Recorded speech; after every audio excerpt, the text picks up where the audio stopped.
If we ran into each other on the street and I asked you, how's life? How would you respond?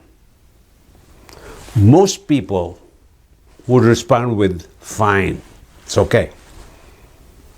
And there's good reason for that. Most often, how's life? How you doing? What's up? Terms that are used as conversation starters. But the other reason no one would share what's hurting them on the inside is no one can cure what hurts us. Only we can. And often what hurts us on the inside ties into our self-esteem. And hence the focus on our discussion today in the high interconnection between self-esteem and living our daily life. Greetings, welcome, good to see you again.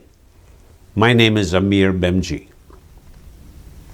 In the previous module, we looked at the three dimensions of self-esteem: the past, the present, and the future. We focused on the first dimension, the past, specifically acknowledging our past experiences, positive and negative, and acknowledging the pent-up emotions and the resulting emotional baggage that many of us carry. We looked at how to work on shedding that baggage so it does not hold us back from becoming the person we want to be, the person we can become. Having done that, our objective now is to remember the past, to learn from it.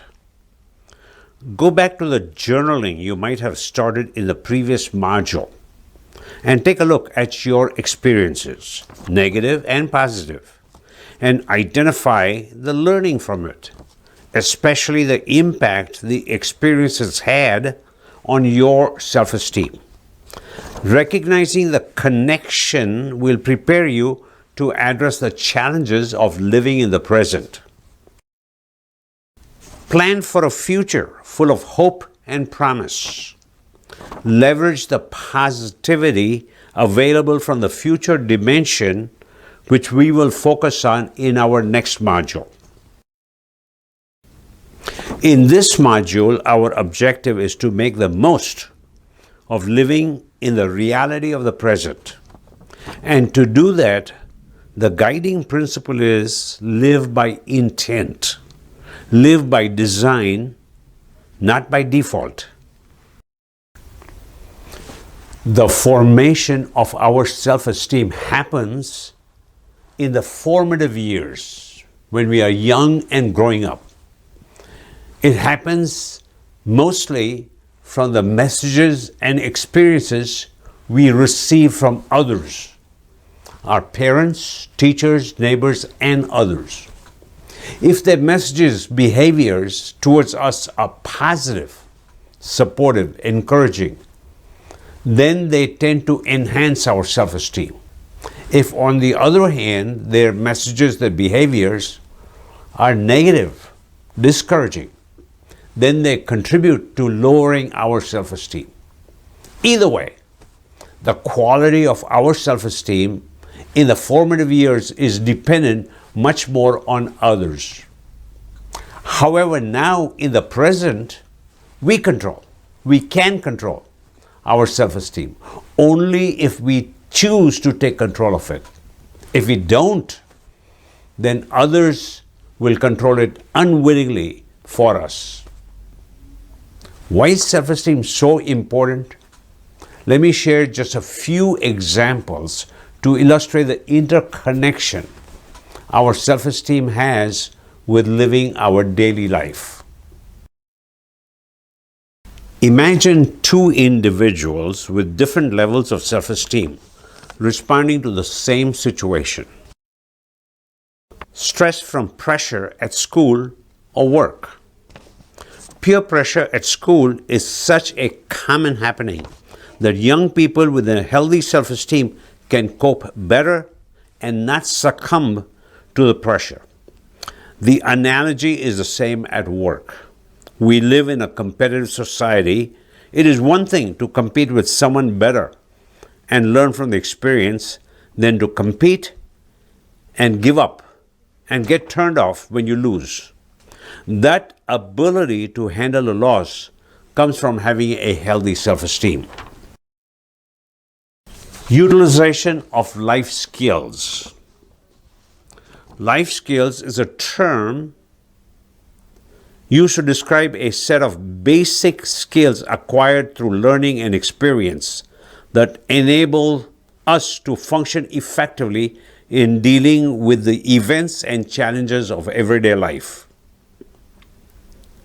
There are numerous life skills such as interpersonal skills, listening skills, assertiveness, stress management, anger, conflict management, networking, etc., to name just a few.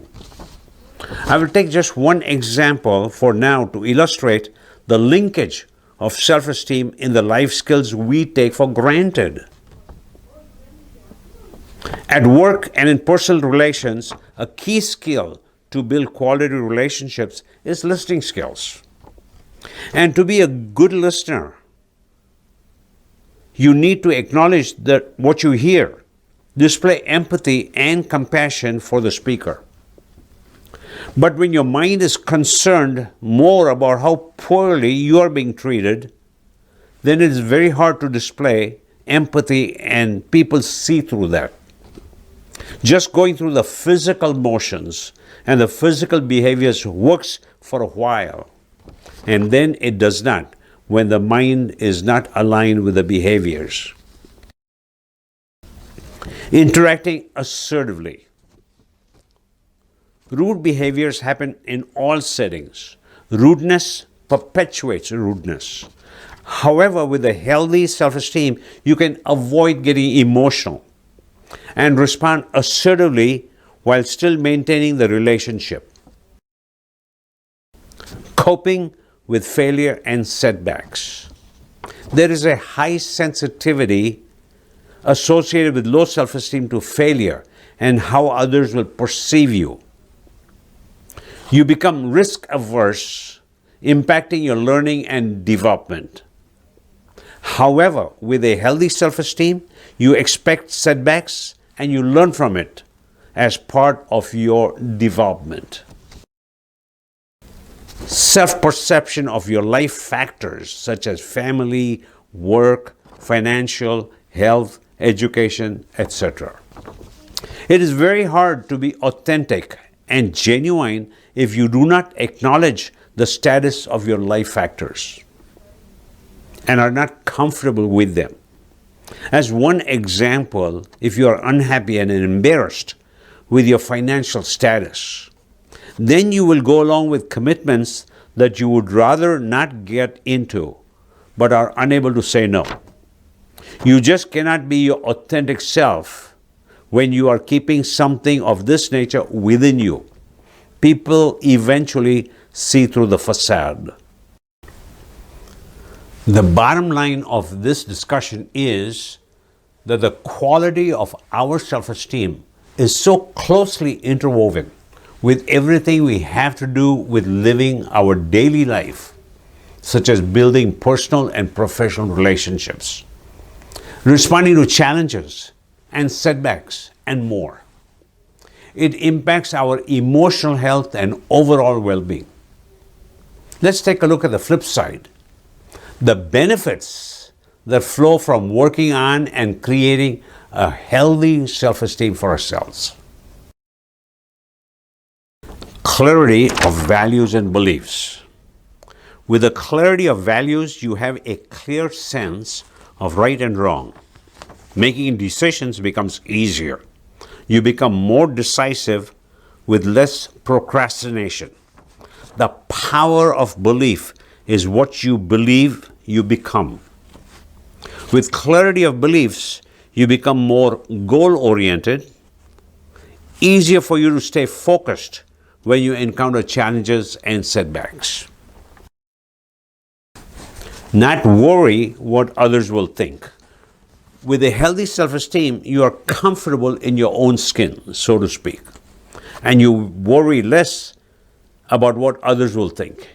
You are willing to take more risks as part of your development and worry less if you fail because you have learned from the experience. High self-confidence from within. Because you worry less about perceptions others might have of you, you feel more self-confident from within and are more willing to take on new assignments. Able to say no.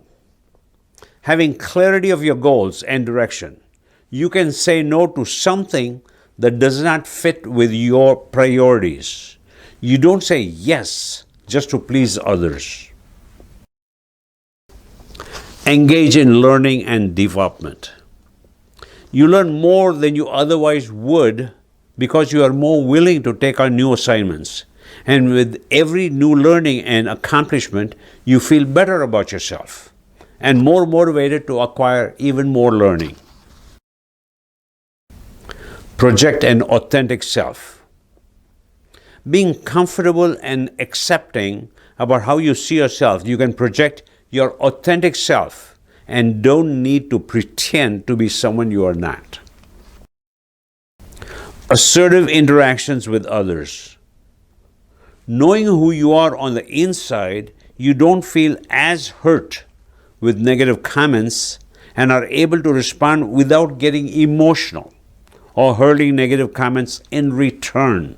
You are better able to respond assertively while still maintaining relationships. Sense of humor.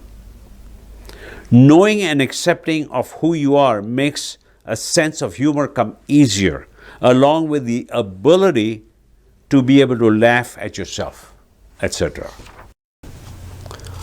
I am happy about the two very important points that we discussed in this module. One, the high interconnection between self-esteem and living our daily life and all the life skills that we need as part of our daily living. And second, the beauty and the benefits that flow from having a healthy self-esteem. The question now is, how do you create and shape a healthy self-esteem so that you can become the person you want to be? That will be our focus in the next module. And the next module, we will also explore the third of the three dimensions, future. How you can leverage the positivity from the future dimension to enhance your self-esteem in the present. Okay, that's a lot for us to reflect on from the discussion so far. Thank you once again for allowing me to share a part of your journey as you watch this video and process the discussion. Please remember to like, share, and subscribe. I welcome your questions and comments. I look forward to seeing you in our next module, Module 4. You take care. Goodbye.